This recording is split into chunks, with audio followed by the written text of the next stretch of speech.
Welcome to All Season Stories. We are in winter and we're reading Jan Brett's The Nutcracker. Sounds like Christmas, smells like Christmas.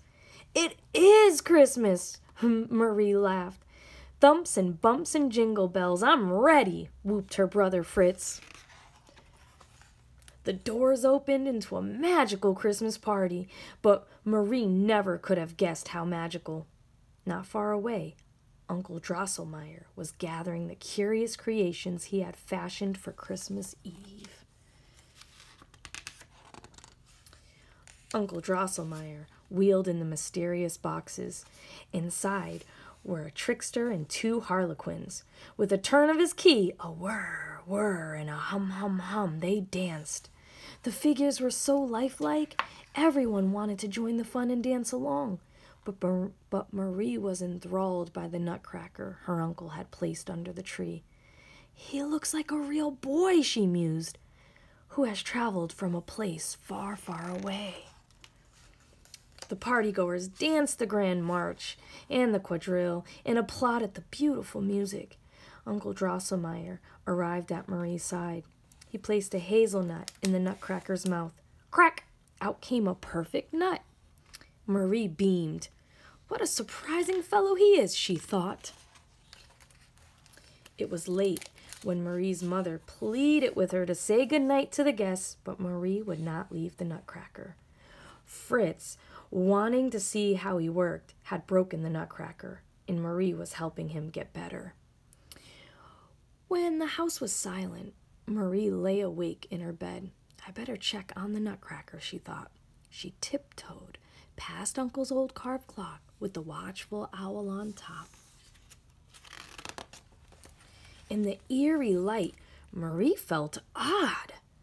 As the old clock chimed 12, she seemed to be getting smaller, or everything around her was growing bigger. Strange sounds were coming from inside the walls. Scritchy, scratchy, squeak, scritchy, scratchy, squeak. Then Marie saw a mouse as bold as brass who wore a glittery crown. Slowly, the old gilded cabinet holding Uncle's wonderful gifts from times past creaked open. The figures inside moved as if waking up, and Marie heard the sounds of mice gathering at her back. Fritz's toy soldiers were mustering forces. Then a strong, clear voice called out, "We will not stand for any mouse invasion or their wicked king." It was the Nutcracker, now a boy, on his feet and on the move. It was a ferocious battle. The Nutcracker jumped into the thick of it. Crack! The soldiers marched and the mice pounced. Then the Mouse King leaped upon the Nutcracker. Brave Marie reached for her slipper, took exacting aim, and toppled the wicked Mouse King in one blow. The Nutcracker was saved! The Mouse King was no more. The battle was won, and the wicked Mouse King was vanquished. The soldiers formed a hero's arch for Marie and the Nutcracker. At the end of the arch, Marie whispered, "What is this?"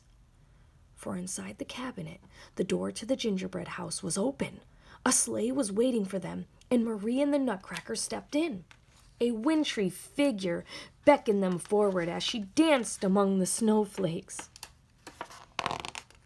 The sleigh glided in dreamland of icicles until they heard lively music, molto vivace, playing. Dancing bears performed the Russian trepec. All thoughts of the battle and the Mouse King disappeared as the music reached their ears, then their hearts, and down to their very toes.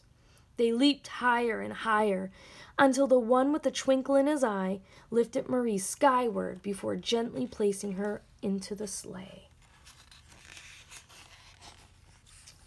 Next, they were gliding through a birch copse. The wintry lady escorted them to a sparkling clearing where two elegant foxes performed the danse arabe, their foxtails entwining. Marie, standing on her toes, imagined the handsome fox spinning her as part of the dance. When the foxes bowed toward the lady and the Nutcracker applauded, Marie exclaimed, She must be the princess of the snowy land. As the sleigh followed the snow princess, the treetops suddenly exploded. A large creature careened through them, sprinkling the woodland with dazzling snow crystals. The dragon's breath was harumphing out in song, hum, hum, hum, hum, hum, hum, hum, hum, hum, hum, hum, hum, hum. With great fanfare, 2 flying squirrels leaped off its back and invited Marie and the Nutcracker for a cup of tea from their samovar. As the sky grew the color of a sugar plum and the snow became many shades of blue, hundreds of tiny flames appeared, and lanterns illuminated the path. Antlered friends playing flutes led them toward a gingerbread house. The Nutcracker smiled at Marie, his eyes happy and sad at the same time, like the music. "Are we heading back home already?" asked Marie. Not quite yet," whispered the Snow Princess. They peeked through the gingerbread windows at bouquets of spring flowers swooping and twirling to a waltz. But they also saw bustling prickles. "I thought hedgehogs slept through the winter," Marie laughed. "You just have to find their gingerbread palace to see them," answered the Nutcracker. The Snow Princess smiled. "We have an even bigger treat ready for you." The gingerbread doors opened. The animal orchestra performed the Waltz of the Flowers. Candy cane elves and fairies danced for the Nutcracker to celebrate his bravery in standing up to the wicked mice. Mother Ginger and her chicks thanked Marie for throwing the slipper that changed the course of the battle. The Celesta's twinkling notes and the whirling dancing made Marie's imagination take flight for what seemed like hours. As her eyelids and the Nutcrackers grew heavy, the doors to the old cabinet creaked open and beckoned them back to Marie's home.